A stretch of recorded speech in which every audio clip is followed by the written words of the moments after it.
Hey, thanks for joining Kate and I for a chat. We are talking about finance and talking about how to be financially fit. Now, Kate is a finance guru and she knows all there is to know about money, and how to keep it in your pocket and not spend it too much. So how can we be financially fit, Kate? Well, I like the idea of financially fit in this COVID world because everybody's very focused on their physical fitness, and so why not talk about financial fitness? So there's a few things that you can do.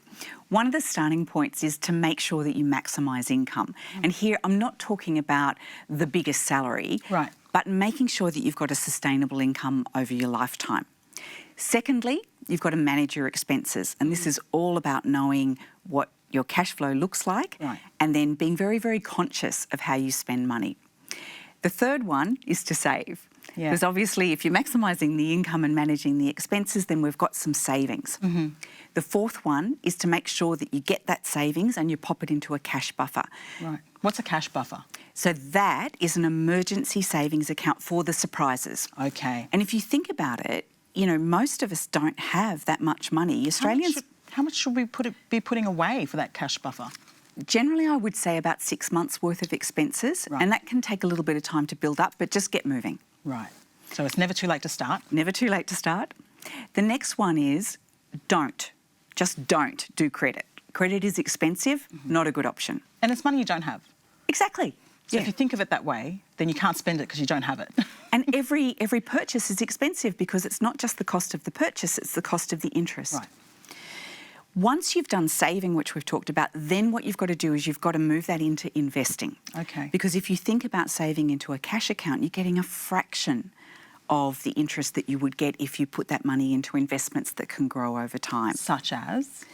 A well-diversified portfolio with a mix of different assets. So shares, property, bonds, cash. Would you advise putting it in your super? That's a good option, definitely a good option. It just depends on accessibility. So do you need access to that money? Because obviously super's tied up until such time that we're not working anymore and we're retired. The other thing that I think is really important is to protect our assets and our income. And this is about personal insurances. And a lot of people are worried about the cost of personal insurances at the moment. But you know what? If something goes wrong in your world, you really need that financial backup. And it happens. It does happen. Not that we wish it on anybody, but the reality is if you're ill, injured, or God forbid somebody dies, then having a bit of financial backup can make all the difference to your financial and your emotional health. There's nothing wrong with a plan B. The other thing that I'm a big believer in is having gratitude. And this sounds strange in Financially Fit, but the more grateful you are, the less you are likely to be looking at things that you might want to make you happier. So it's about appreciating what you've got. And just being content with, you know, what you already have without having to buy things to, you know, feel good about yourself or whatever the situation might be. Exactly. The final tip is give.